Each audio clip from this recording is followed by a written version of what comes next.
Hey everyone, thanks for joining us. Tonight we're going to be diving into portfolio planning. And while it may sound pretty dry, it's actually, I think, one of the most important things that we can look at as real estate investors, and particularly if we're using the Smith maneuver and we're taking on a higher degree of leverage. So I'm really excited to have someone who's very dear to me out. And I just want you guys to take a step back for a moment and think of where we're at as a market. Um, the real estate industry is cyclical. There are good periods, there are bad periods, and there's opportunity in both, but we need to adjust our risk tolerances as we go into different cycles. And I think that we are going into one of these changes in cycles right now. It's really, really important that you surround yourself with professionals that are educators and show you different ways to do things. But also remember that I'm a salesperson, Andrew's a salesperson, I'm a broker, he's a realtor. Always remember what people may be angling for. And many of you have had conversations with me. You know that I, probably to a fault, and probably to the detriment of my business, try very, very hard to compensate for that sales aspect and be very transparent. But this is not a market for enthusiasm or a time to be blindly optimistic. And one of the reasons that I wanted Andrew to speak was that he's like me. He's an anti-salesperson, and he's very big on the due diligence, almost to a fault, I'd say, because I see him try to screen projects and I watch him thumbs down projects that I think are great. But you take a look at him, he's a bit of a silver fox, and he's done this for a while. And he's been through the ups and the downs. He's skinned his knees, bruised his elbows, and he's experienced firsthand some of the downsides of real estate. And tying into the greater concept of the Smith maneuver, I didn't just want this to be sunshine and rainbows. And I didn't want to just parade a bunch of charismatic speakers in front of you guys and just show you sunshine and rainbows. But rather, I wanted you to take away from this some skills to position you to be successful in good markets and to protect you during down markets. And personally, I think one of the biggest things that you can do, if you get one thing out of all of these videos that we're doing, understand your why and ask yourself, does every decision move you closer to that why? What are the risks, and are they worthwhile for how much progress you think you'll make? Now, Andrew is going to touch a little bit on this, but this is a book that he wrote that is very close to me. It is kind of like the Bible for due diligence. And I'll be honest, many people in our industry who write books, it's a bloody business card. There's no substance. There's nothing there. This is not one of those books. And this is also not a get rich quick, since Andrew is donating all of the profit from the book to charity. And it's a thick book. There's a lot in there. It's got that little itty bitty print that someone passionate about what they do wanted to cram it all in there, the 30 years of experience in real estate. So Andrew's a friend of mine, a mentor of mine, someone who's run brokerages, real estate investing groups. He's invested internationally. He actually educates realtors on real estate investing, which is pretty cool. And he's someone that's going to share with you some of the lessons he's learned through his own successes and failures. And arguably more tragically, the successes and failures of those around him over the years through different investing groups. As different fads rise and fall, we see different flavors of FOMO. And I'm excited for you guys to come along with us and learn, because some of this stuff is not exciting. It's not sexy, but it is arguably some of the most important aspects of investing in general and real estate investing. And that's understanding how you're investing, where it fits into your timeline, and what types of opportunities are you investing in, and how they apply to your goals, and how hands-on or hands-off you want to be. So Andrew, you want to share a little bit about yourself to everybody? Yeah, sure. I'm going to share my screen and start with, I have to tone down the lighting because I was turning beet red with your comments. You're not allowed to Yeah, be modest. You're too old for that. yeah. What I am going to say is if you're looking for exciting, slick presentation, turn off your cameras now and go have a beer. Wait, you're Because not I'm not doing the it. 10 reasons why you got to buy this deal now presentation? Yes. And there's nothing I'm really pitching except for, I'll be honest with you, a little mild presentation of my book, like Keaton already talked about. So relax, you're not having to buy anything. I'm not going to sell you, oh, this project, you got to buy it tonight and all that stuff. I knew Not you were a going to bad happen. realtor for a reason. Yep, that's me. So let me just share my screen. Away we go. Um, okay, so thank you, Keaton, and welcome everybody to this webinar. It's really about setting yourself off on the right footing so that you know where you're starting from, know where you're going, and know why you're going there. That's really it. But also learn some things that I've learned over the years, being in this industry and just 63 years on this planet. So here we go. If I can get it working. So there is going to be a Q&A session at the end. In your bar at the bottom, you can ask your questions, write them down. Write them down as you get them. We won't be answering them right at the beginning or through the presentation unless Keaton feels it's something warranted in this particular situation. But they will be all addressed at the end for sure. So if you have a question, you want to stick around till the end.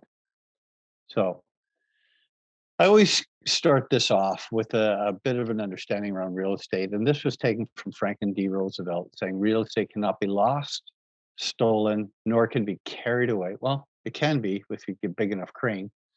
Purchased with common sense, paid for in full, and managed with reasonable care. It's about the safest investment in the world. And I tend to agree with him in that. And that was, what, 100 years ago or something like that? Anyways, let's hit this first poll, Keaton. The question is, do you own investment real estate now? And if so, how many properties? So if you don't own a property, obviously it is a 0. I just kind of want to get a feel for the audience. So if you can fill that in, and we'll give it like 10 seconds, and then we will share the results. So I'll let Keaton control that little piece. Lesson learned. If you put 2 questions together, it's 1 poll. So we're asking both at the same time, Andrew. Oh, okay. But I think it'll be good. It'll tie in. Okay. So let's answer both questions. So the first one is, and you're gonna have to hang on to this poll because I'm probably not going to remember. But we want to answer question 1: do you own investment real estate? If so, how long, or how many properties? And then the second question is, if you're going to own in real estate, how long is your intended holding period? Because this tells us a lot about who's there. So let's give it another 10 seconds because there's 2 questions there. Looks like we've got most of our answers in. So Okay. It looks like there's about 20% of the room hasn't started investing yet, maybe doesn't want to invest. We'll see. Okay. But 16% of the room hasn't started, but certainly wants to. And 20, so another group of people have 1 property. Majority of people fall into the 2 to 5 group. And there's 1 person who owns 11 to 20 properties. Ooh, That's an interesting mix. A ringer. Came out. And good news, Andrew, nobody wants to do short-term holds right now. Everybody wants to hold, but majority is kind of the 1 to 5. It's actually an even split: 1 to 5, 6 to 10, 11 to 25, and never want to sell is more or less 25% for each. So it's, I'm happy to see, though, there's not many short-term speculators in here because that is for the brave. That is for the very brave and deep-pocketed brave. All right. Thank you. Thank you guys for participating. It kind of gives us a feel for who's in the audience. So quickly, a little bit about me. This is going to be the agenda about, who is this dude that's talking to you? And then how do you fund your family's financial future? Why invest in real estate? Some of the 9 strategic steps and how to build a sustainable portfolio. And then there'll be the Q&A. So I'm a bit of an OG. I'm 63 years old. I've been investing in real estate for 31 years. I've been an investment realtor for 27 years. And recent history, I've actually joined the ranks of being residential because a lot of my clients asked me to help them buy their place or sell their place. I've become a Smith Manoeuvre certified professional, and means I passed the course. I was also a poster child for this program before it was really as organized as it is. I didn't know it at the time. And I got my designation as a certified international property specialist for a reason. I like investing outside of Canada. I like living outside of Canada for part of the year. And I wanted to be part of an organization that actually helped me do that and help my clients. I also have trained residential realtors on investment real estate, as well as coaching clients. I've wrote a book, as you already know. And ta-da, I just got my documentation. Oh, I don't know if you can see that. I'm now an Alberta realtor as well as a BC realtor. Paid the dues, paid the money, passed the courses, away we go. So a little bit about myself in terms of my why, because I'm an investor first. That's how I got involved in all of this, because I was an investor first. And for you that were there last week, this will be a bit of a repeat, but one of my key passions in life is music. And real estate investing has allowed me to live my quality of life and my passions, such as music, such as living on the edge, jumping out of perfectly good airplanes and riding my Harley, and my wife has a motorbike too. We have a place in Maui. We go there to recharging our batteries. It's our little happy place. And now we've bought a place in Mexico, which is currently being built.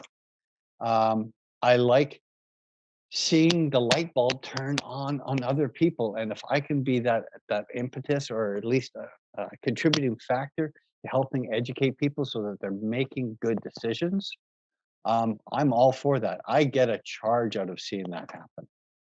And I do like to give back because I'm afforded this ability to donate my time, money, and energy towards causes that are near to my heart. And I mean, even the book, uh, it's not going to make a difference in my life. And I learned that from Don Campbell when he did all of his books, and it all goes towards Habitat for Humanity. I wanted this to go to World Vision and Kiva and Sarah McLaughlin School and other causes that are really making a difference in people's lives, whether it's young, old, near, far, wealthy, not so wealthy, and even life challenged. And for me, I love family. I love that connection. I'm a relationship oriented person. I'm not transaction oriented realtor. I'm relationship. And I can't help people build wealth by going, okay, got to make a commission. You got to buy this.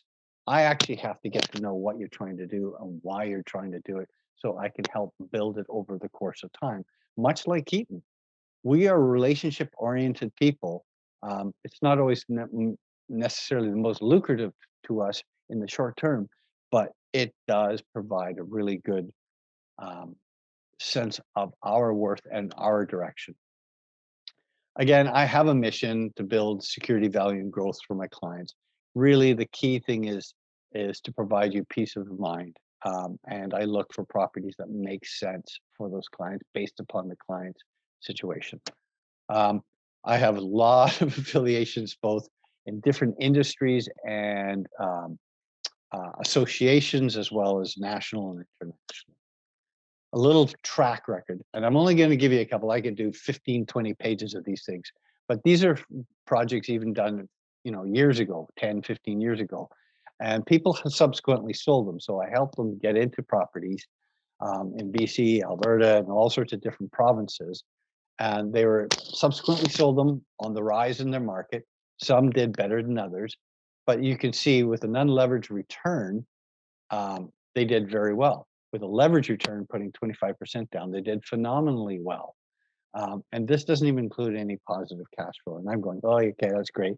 But what about now? What's recent? Well, I just did a project last year in Edmonton, If I could duplicate this project and this offering time and time again, I would do it in a heartbeat. It was just an amazing opportunity, very limited, but averaging 18 to 20% return on a property that was only a couple of years old. So finding it, and that's where Keaton was talking about it, going, he knocks down a lot of projects. Well, that's why I want to find the stuff that's going to do well. Can I guarantee it? No. But if it has the right fundamentals, it will do well for those that hang on to it.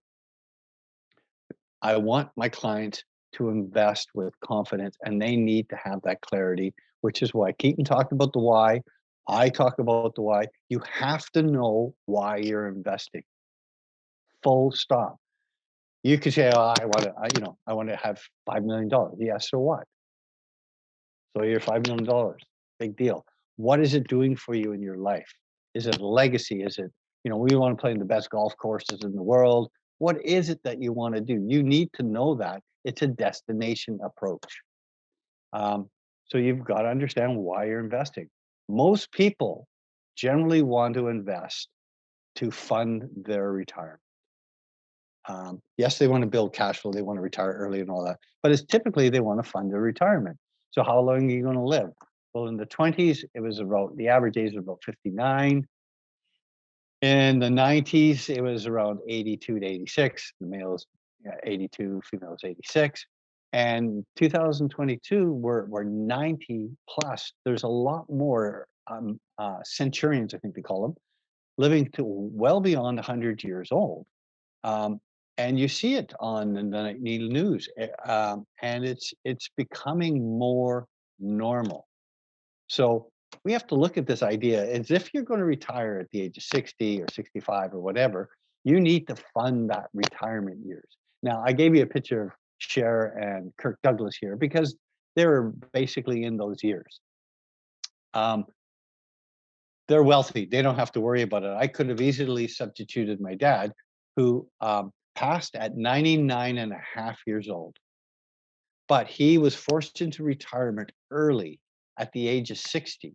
But because he had figured out what he needed to do to fund his lifestyle after retirement, even though he was forced into retirement, downsizing, whatever, he was able to live his life. Greek dancing, competitive swimming, making sure that they had everything they needed in the house. Mom passed at 95. They didn't go into a home. They didn't have to do a reverse mortgage. They passed away in their own home, which is probably the greatest gift that we as their kids were able to make sure happen with their financial capabilities. So the sad state of affairs here is in Canada, yeah, at the age of 65, 45% are relying on pensions and others, which is good. 28% are on welfare, 22 still have to work, and only about 5% had to were comfortable or wealthy. And in a study in 2015, that number had shrunk to 4%. Now, let's move it forward to post-COVID.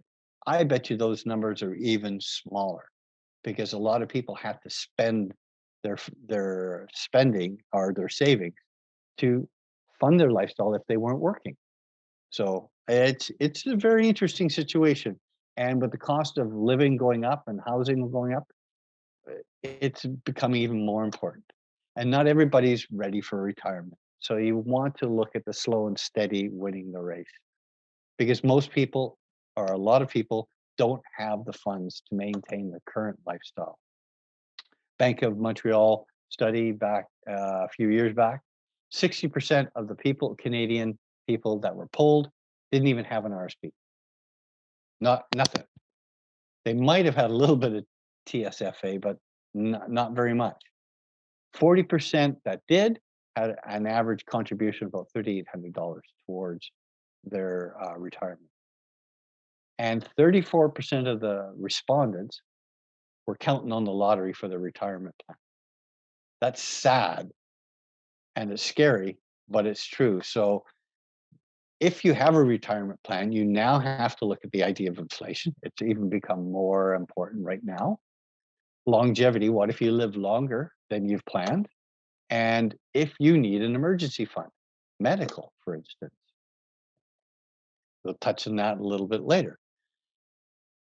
Let's take an example if we're investing in the stock market. Now, this isn't a slam against the stock market, but it's an easy number to play around with. So if I invest 140,000 in the stock market and got 10% return annually every year for the next 15 years, what would that equate to?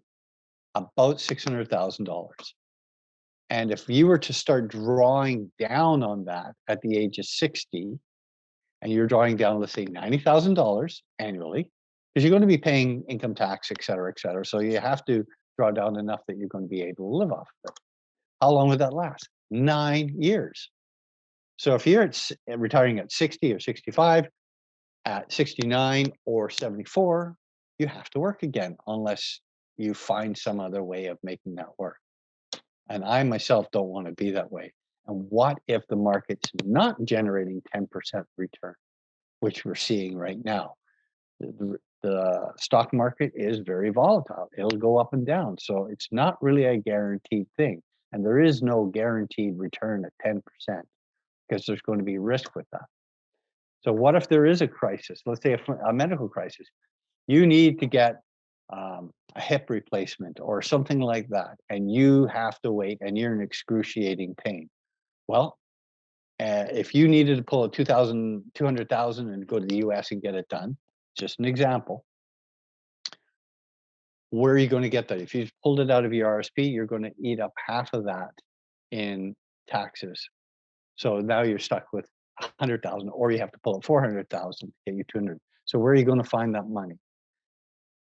These are hard questions, and it's not a slam against the stock market or anything else. It's reality. The cost of living has gone up. The cost of emergencies has gone up. We have to plan for that stuff. So your retirement is generally not guaranteed unless you're working for the government where you get a pension.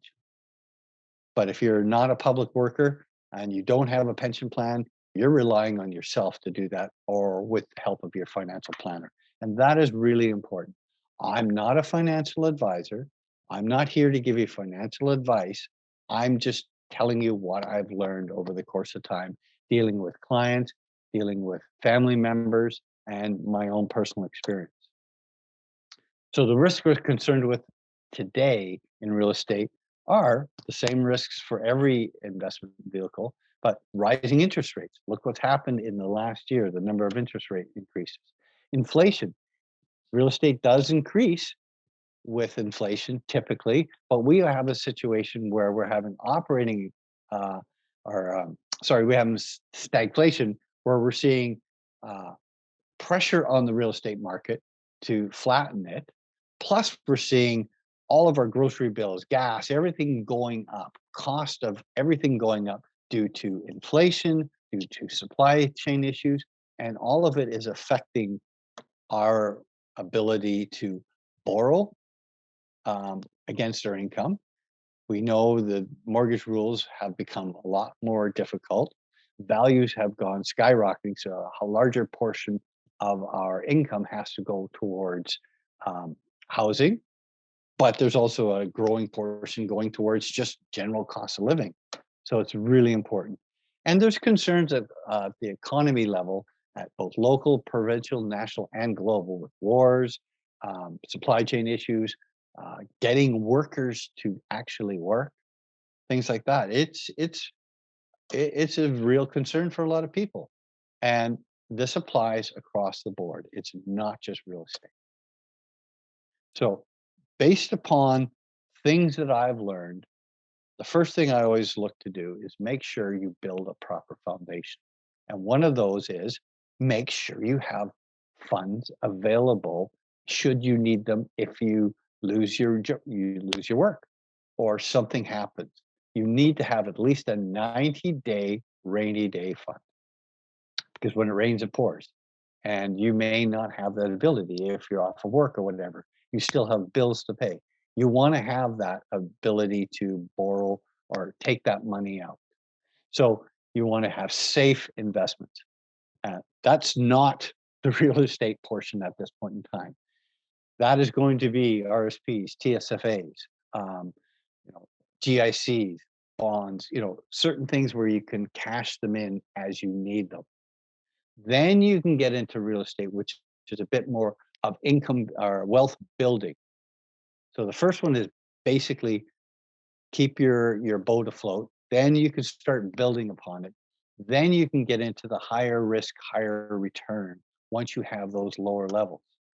Um, Something that I learned a long time ago, really by accident, is to have these four pillars of sound investing: liquid financial investment products, stocks, bonds, GICs, um, things that I have in cash or equities. Then I want to have actual cash in the bank, some cash at home. You might want to have gold. Insurance is incredibly important to have because it's creditor proof. And I'm sure the SMCP investment advisor will talk a little about that and the liquid assets in one of the subsequent events. And then have real estate, not only just your home, but other properties where you can, to help supplement your income and supplement retirement in the future. Real estate is not without risk, full stop. There is no such thing as risk-free realtor or real estate, but there is less risky and higher risk real estate.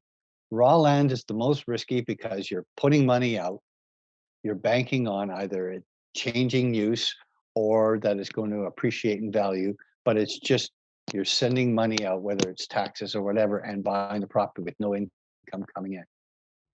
Residential real estate is the lowest form of risk in owning real estate outright because people need a place to live. It doesn't mean that it's not without its headache. So there are different forms of real estate investing that you can look at in terms of how to get in and what to look at.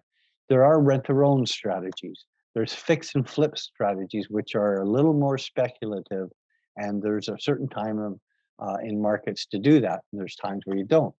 There's the BRRRR, which is buy, renovate, uh, rent, or refinance, rent, and repeat. And that way you actually can have something where you're actually building a portfolio. And I know a number of people doing that. And then there's the blind hold, what I call blue chip, where you're have a potential of appreciation and a monthly dividend called a rent check. But within that, you can also have long-term rental, your standard rental stuff with rental tenancy agreements. You can have short-term rental, which is the Airbnbs and VRBOs and all of that, but that's getting a little more risky as there are more and more regulations on that. But there's also this thing in between called midterm rental, or otherwise originally called executive rental or furnished rental, where it's neither long-term rental nor short-term rental, but fits within the rules of um, of a business, and you want to consult your accountant for that. There's developments and change of use of land, which we talked about. There's pre-sales, assignments, which a lot of people are going to get hurt on because they bought pre-sales and they're trying to assign these deals and the market is falling in certain markets. Or there's agreements of sale, which could potentially be an interesting ploy that I'm sure Keaton can talk about at some future date. I actually saw today a situation where someone buying a townhouse under contract in Langley went under. It's a pre-sale. The developer went under contract 2 years ago. Appraisal came in $250,000 low. And these are first-time home buyers, and it is a no good outcome scenario. Crazy times. Yeah. So there you go. So understanding the waters you're swimming in, how infested is it with sharks, or is it not water at all?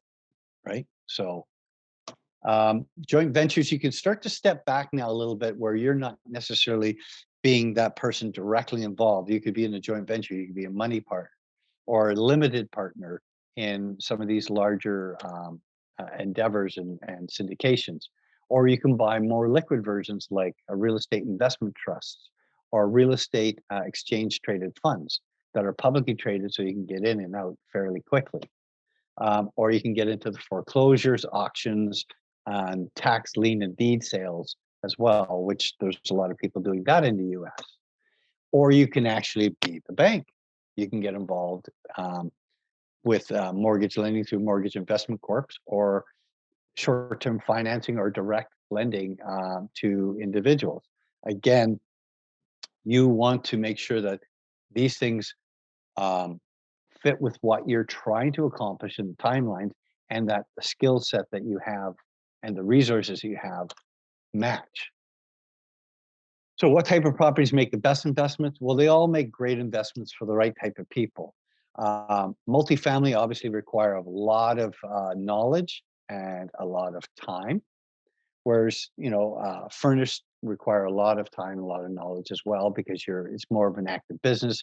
Suited units, houses, single family, you go down the scale. Condos are obviously the least amount of knowledge and involvement, for the reason being a lot of it's being managed, taken care of by professional management.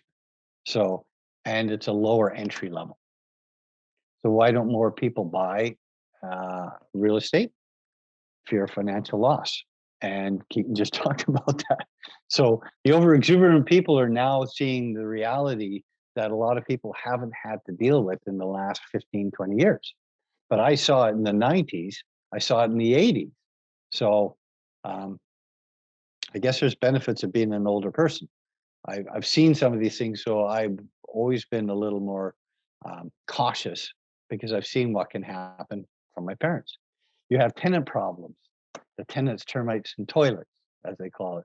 The fear of cash calls due to vacancies. Oh, I can't afford to keep my property going because the tenants moved out. I got to fork over. What does that number look like? What is your threshold? Market fluctuations we're seeing in Vancouver, we're seeing in the Fraser Valley, we're seeing it in Ontario, we're seeing it now in Atlantic Canada.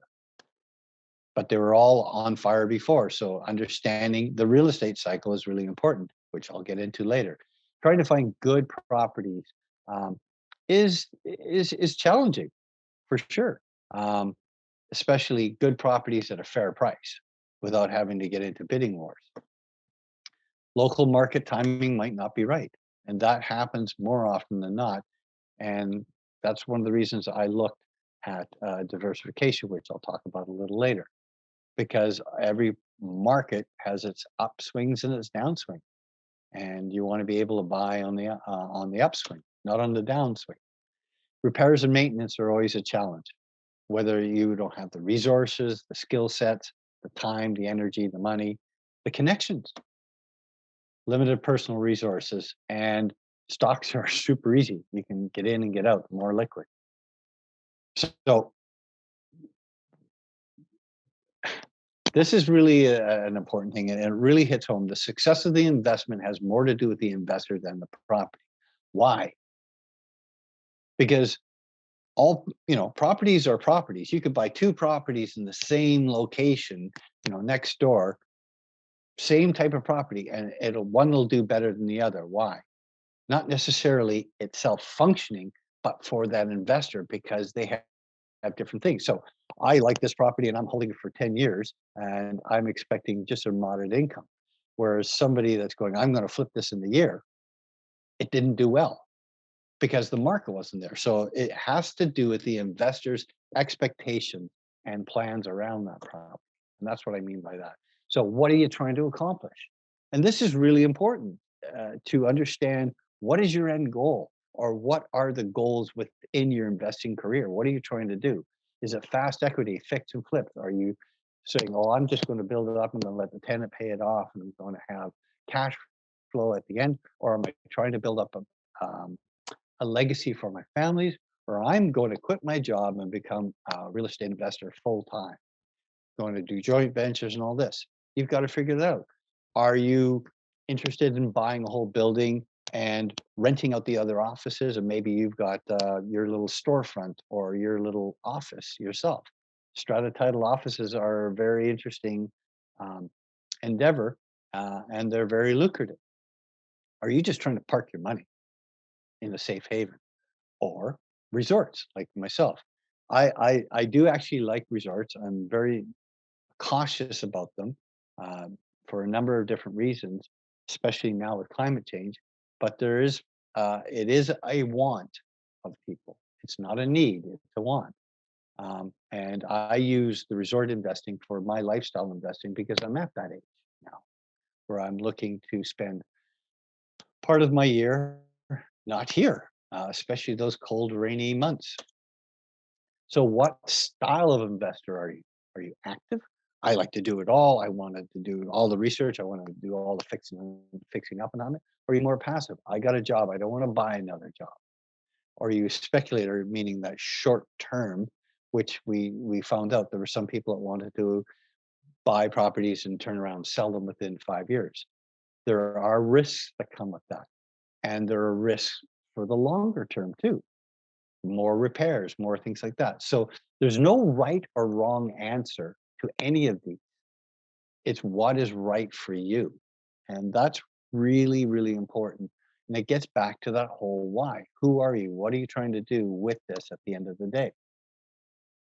The fact is, more people are investing in real estate. It has become a commodity since I'm going to say, 2004, 5, 6, 7, and exponentially higher in the more recent years. Why? Because it's financially lucrative. People kind of got it. There are more systems in place.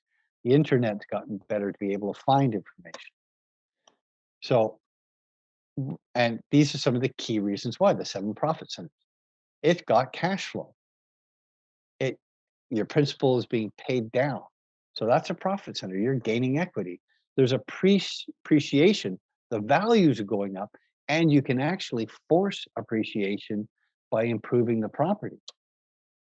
You're gaining equity day one. You could be buying below market, and that's what I tend to try and find properties that may be slightly below market, below appraisal for mortgages purposes, so you can actually gain some equity. You can use the power of leverage. There are tax benefits, and you can actually reinvest the capital gains that you have made in those properties, or the equity gains that you've made in those properties, and reinvest it in other real estate or other investments. And it's all tax deductible as long as it's for other investments. It's a secure investment. It's hard asset. You can hit yourself on it. I'm living in it. It generates cash flow, as I said. Banks loan up to 80% of the value on it for investment purposes. That's the only investment vehicle I know where the lenders will lend you the vast majority of it. It's not volatile to accounting practices like stocks can be. It's easy to quantify. There's houses and condos and townhouses all around. So there's always an ability to get a valuation. The population is growing, not dwindling. Therefore, people need a place to live. And that always generates either values or rental income. It's a renewable source of capital. You can borrow against it and use it again. And I know several clients of mine that have bought investment properties when their kids are really young or their grandkids are really young to use it as a college fund. So once the kids are of age to go to school, the equity has grown, the mortgage paid down, they're able to borrow against that property and get the kid to college. Okay, we already dealt with that question. So it was an interesting thing to see both of those at the same time. But it kind of gives you the idea of what are you trying to do. So those people that are 1 to 5, you've got to have a different strategy than those from 5 to 10 or 10 to 25 or being a net investor. Of those 7 profit centers, I want to really focus on what I call the 3-course meal, and it's cash flow, mortgage pay down, appreciation. And most people, especially in recent years, they've been playing the appreciation game because it's sweet and to a degree, it is a great thing.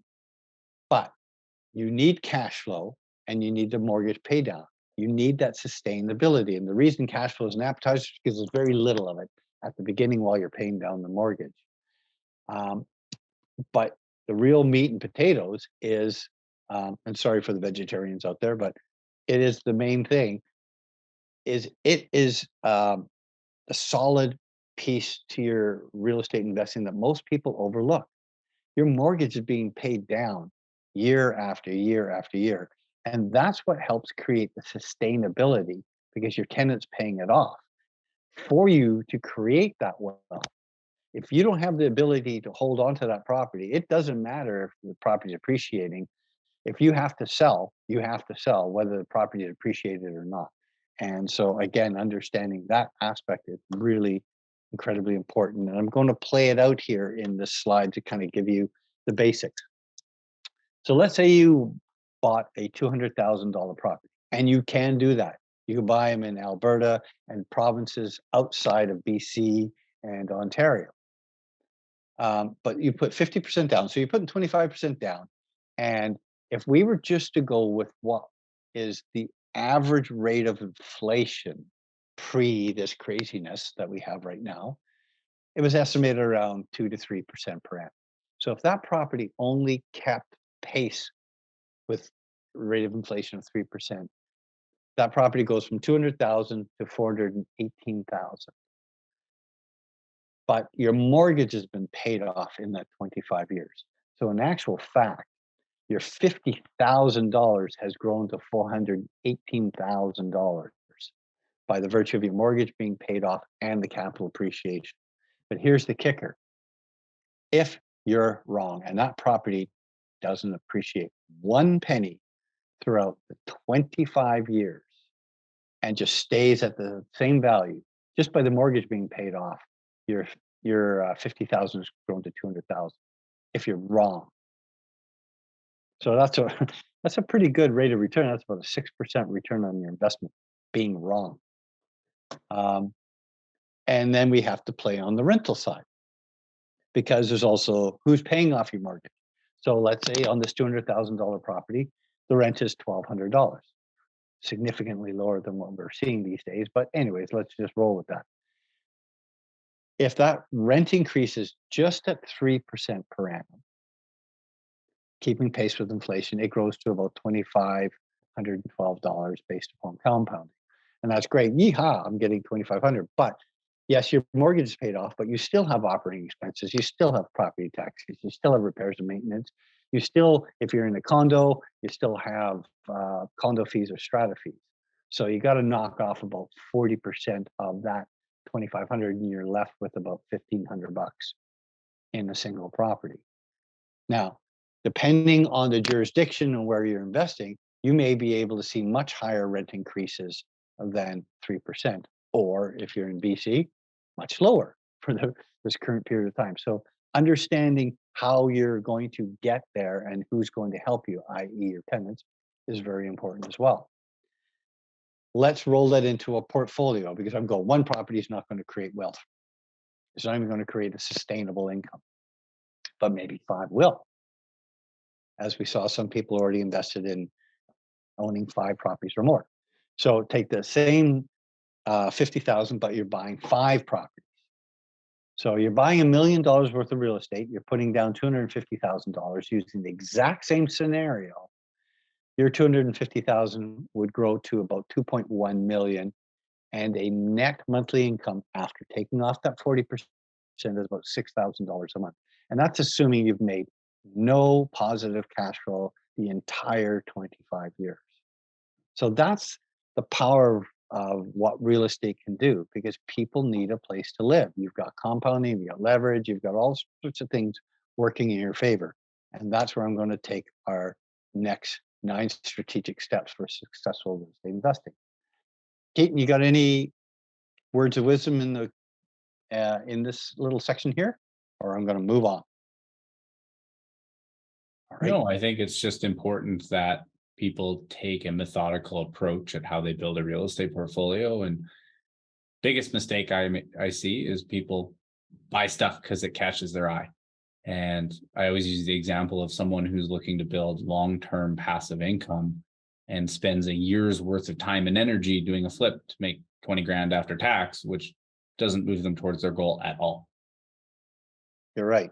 And that's again, what are you trying to accomplish? And then get the vehicles that are going to support that move forward. You want to move the needle forward in a significant way, but a methodical way. And if you're hoping for a, flamboyant person, I'm not it. I am an investment realtor. Everything's about the numbers. Everything is about how does it work. What is my risk? What is my reward? I'm here to mitigate my risk and improve my odds of the reward. And so sometimes this can get a little dry, but I'm here to help clients make money and build wealth for themselves and their families. So if you hear of a realtor saying location, location, location for investment property, run, run, run. Because location is important, but timing, timing, timing is absolutely perfect. And if there's nothing you learn from tonight, this is the key piece that you need to learn, is to understand that all real estate markets have cycles. And there's times to buy, and there's times to sell, and there's times to sit tight if you're in a buy and hold. And there's different times in the cycle to do different strategies. So I'm going to give you an example of what not to do, which was what got me involved in real estate in the first place. Was my parents were in a very similar situation to what we saw happening from, call it 2016, 17, 18, 19, 20, 21, where the market hit these moments of fever pitch where there is this FOMO, there was multiple offers, there was bidding hundreds of dollars, hundreds of thousands of dollars in recent, like these last few years, over asking. Well, back then in late 70s, early 80s, we had a similar situation in Vancouver. Mind you, cost of housing was way cheaper. But having said that, my parents bought at the peak of the market. The newspaper were talking about how high the prices are going to go. They don't know. And my dad didn't do his due diligence, but again, he started to follow that and going, okay, now I'm going to play with some real estate. I've got my other stuff done. Well, he bought at the height of the market. Monetary policy came in, funny enough, by Trudeau. Not that I'm against this Trudeau or any other Trudeau, but it's just funny. His son is doing the same sort of thing, or under his governing body, the same situation starting to happen. Increased interest rates. Well, back then they went up to 22%. The market shut off. Nobody was buying. People moved out of Vancouver because they couldn't afford to live here and rent here. So the market shut off. My dad bought at the peak of the market and sold on the way down. So he bought at the wrong time, sold at the wrong time. And that made me wonder what was going on. And I wanted to find out what the guy who sold the house to my dad knew, even though it was in a great view location, North Vancouver, overlooking, downtown. He lost money. Why? Because he didn't have a plan to how to hold on to it during the rough time. And all real estate goes through ups and downs, and you have to be able to weather those storms. So I learned that the guy just took the money off the table my dad bought, because he was one of those people that just got into the FOMO. Now, there is no way of pinpointing the bottom of the market, but you can start to look at the trend by the fact that real estate is a lagging indicator. And I'll talk a little more about what generates that. But for those people that are getting involved, the trend is your friend. You want to start to see things like rents rising, values rising, uh, people moving into the town, job growth is there, um, and that you can buy below what it costs to build. So there will be active construction, but it won't be like tons of cranes. And when you see a lot of cranes in like Vancouver, you're probably getting close to the top.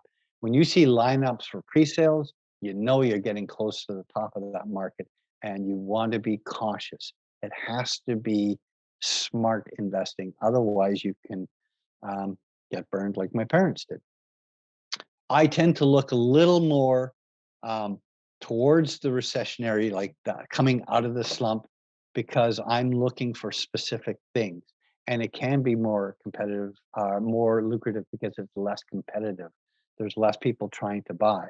I'm not having to fight and get into bidding wars. So let's look at the cycle a bit more. There's really three major sections called the boom, slump, and recovery. And I'm getting this from Real Estate Investment Network, which is one of the organizations I belong to. And there are times in each of those segments where you start to see different indications. And this next slide is actually really a good indication of when to avoid, when to potentially get into different types of strategies. And we're just using 3 of them here. But you want to adjust for the slump, build for the recovery, and capitalize on that boom. So there are times when to avoid certain strategies to get in and understand that. So when you're taking on those strategies, you have to have your antennas up. You have to make sure that the deal makes sense if you're going to play the risky game, because it can bite you and bite you hard. And it all comes back down to understanding what drives real estate. Well, it's GDP.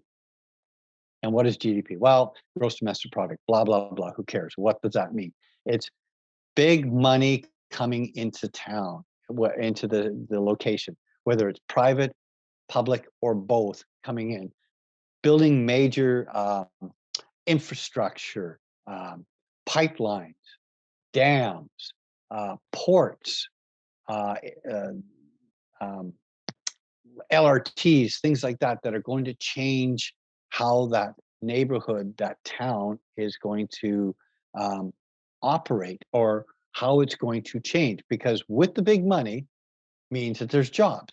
But jobs means that people are moving into it, i.e., look at Alberta right now. People are going from both BC and Ontario and the Atlantic provinces into Alberta. Why? Because there's jobs.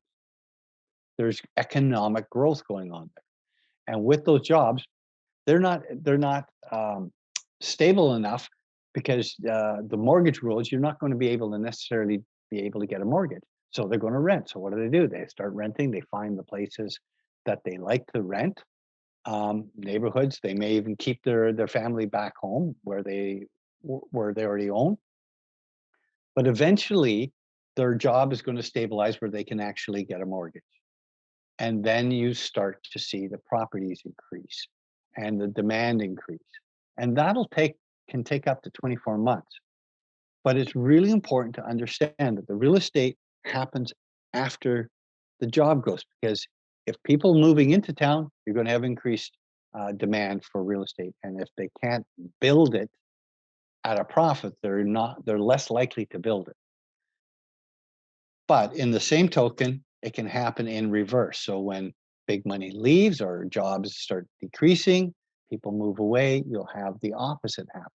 So again, this is the whole point of understanding real estate cycles. I've spent a lot of time on this one. I'll blast through the rest of them relatively quickly, but it is probably the most important thing that I've learned in all my years of real estate investing, is to understand that whole cycle and what drives real estate.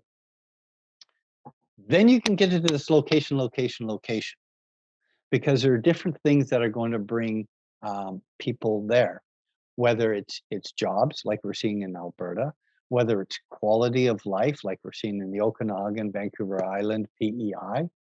Um, and Canada is a resource country. We also have um, um, high tech and whatnot. So every area has different attractants, and you've got to look at where people are coming from, where are they going to, and what type of um, jobs they are going to create, because that is going to dictate the type of real estate you want to have if you're doing buy and hold.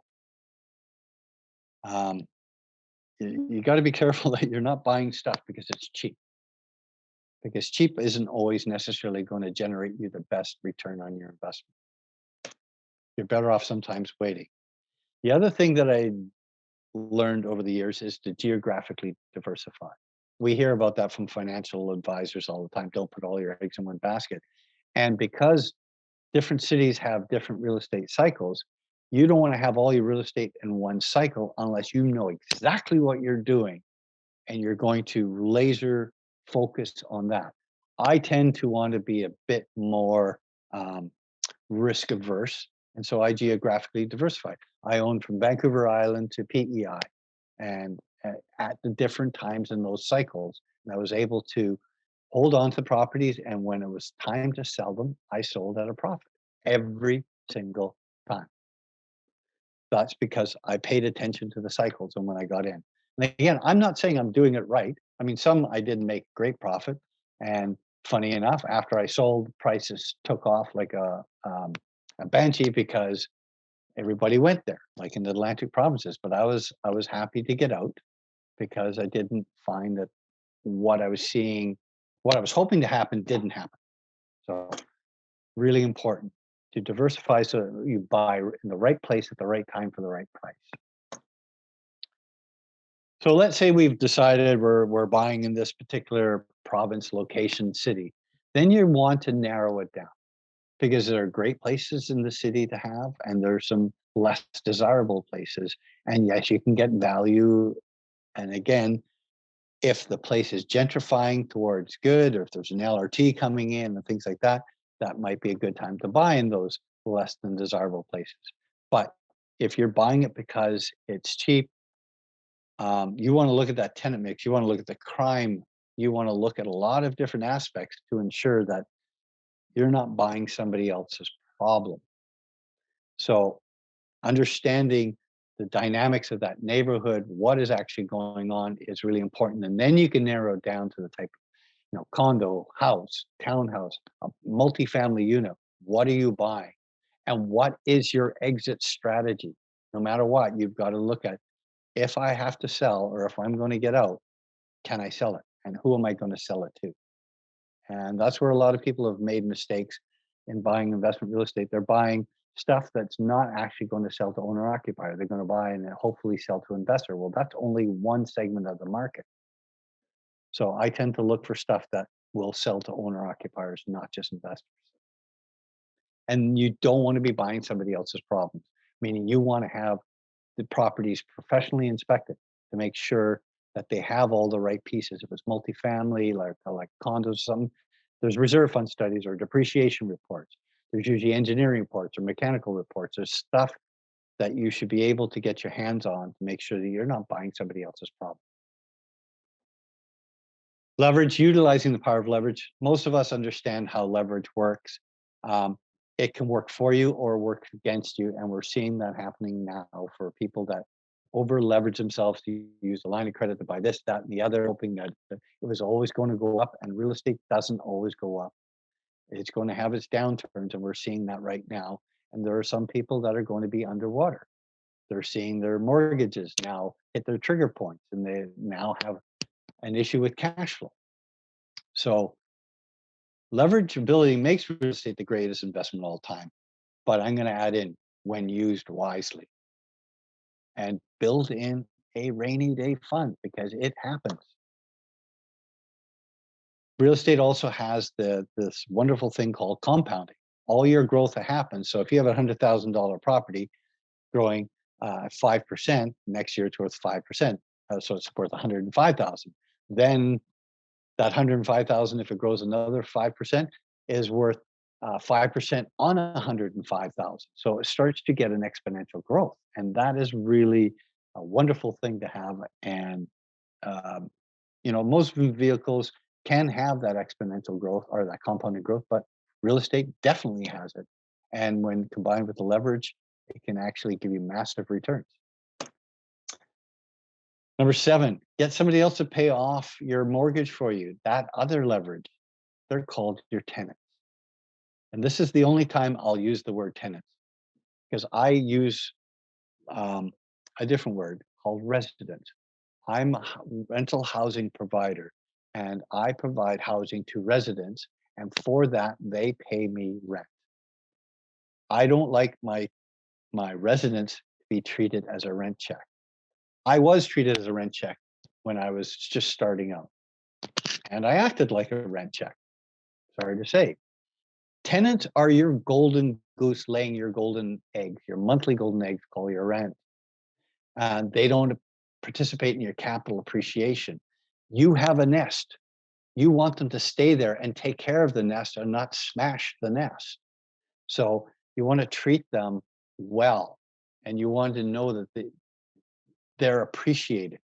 And so it is a relationship that you want to foster because happy tenant will take care of your place. They'll stay longer And they may even get involved in doing some fixes up like I did to the place. And once I got it all fixed up, she wanted to move back in. So it kind of sucked for me. But if you get good tenants, sorry, residents, they are your golden goose helping you build your wealth.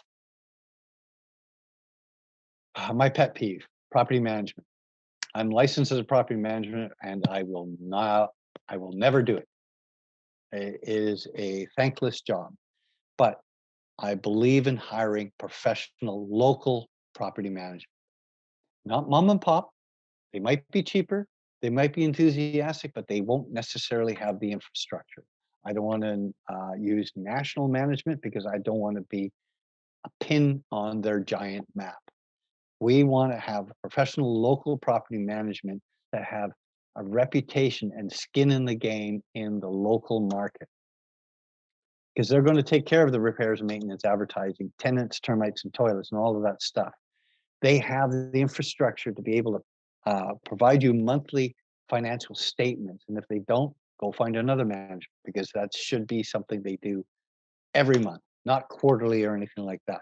And they should be able to deposit your money into your account like clockwork. And then this is my favorite because um, I've dealt with banks directly and I don't do it anymore. In my younger, foolish days when I thought I could do it all, I learned the hard way.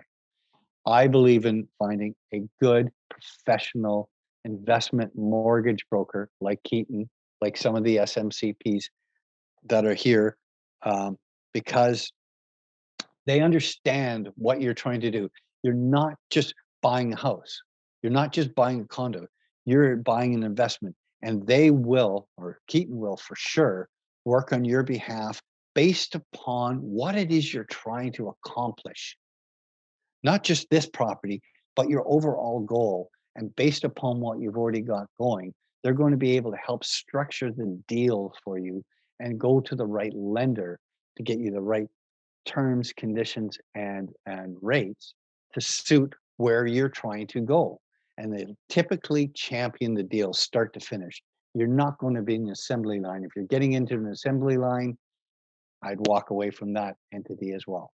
You want somebody that understands what you're trying to do intimately because they're going to be able to help you get there faster and more with more stability. And they'll typically have fostered relationships with lenders that don't even have a broker channel. And that way, you're not wasting your time. You're not wasting any of your credit pulls or anything like that. And you're getting somebody working your behalf versus the banker who works on behalf of the banker. That's where their allegiance is. Yes, the mortgage broker gets paid by the lender, but in some circumstances, mortgage broker is not getting paid.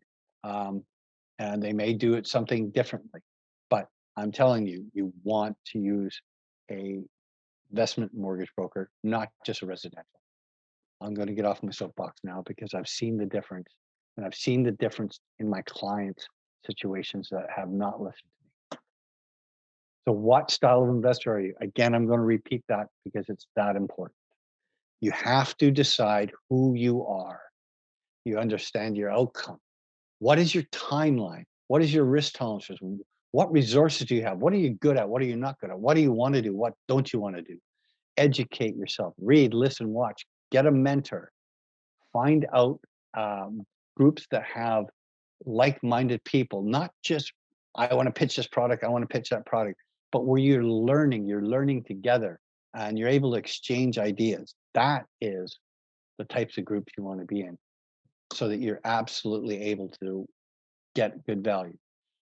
This is just a little plug for me. Bonus, you can leverage your time as well as your capital with me. I also look for investment properties, and I tend to do a lot of the due diligence before the clients ever even get to see any of these properties, whether it's, you know, individual condos, whether it's a project where I've packaged it up and syndicated it for clients, whether it's a group of townhouses, whatever. I tend to do that because I'm looking at these properties as if I'm investing in. And I even apply some of this to my residential, which is um, I don't think it's unheard of, but it seems to be fairly rare in our industry that I'm able to apply what I've learned in investment and put it into residential. I work for you just like a mortgage broker. I'm licensed with both an investment and residential. I've got over 30 years experience with a strong track record. I'm probably closer to $900 million worth of investment properties to help clients. Where I can, I will buy in the same properties as you and at the same price. I have access to greater connections because of my connections with both local and international and in other provinces. And I try and set up a turnkey system for you so that you're not having to deal with the day to day. My whole goal is to give you peace of mind.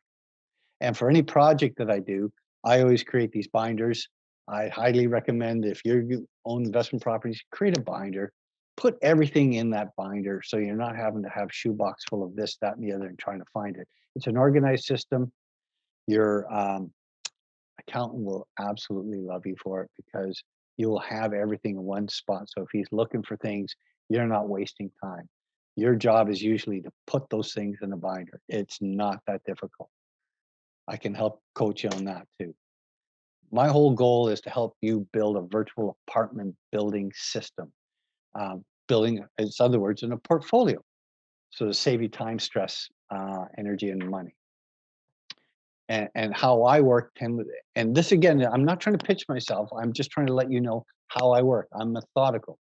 I try and figure out where you're at and then help work with you and other professionals to help design your future and the path of where you're going, so that you actually have a really good chance of getting there if you implement the actions the way you are. And then when we've talked about the Smith maneuver and they talk about the cash flow dam, I got involved in this when it was with Van City and there was really no super system. It was there and my accountant helped me, but I built a virtual apartment building where I had a bunch of units and I used them to help pay down my principal residence, convert it. At that time, it was just a HELOC, and I had to every 6 months qualify. But I built up a non-deductible, or converted my non-deductible to a deductible, and then used the HELOC to pay out my properties. But I converted my mortgage from non-deductible to deductible in less than 10 years. And then I was able to use that equity to do even more investing.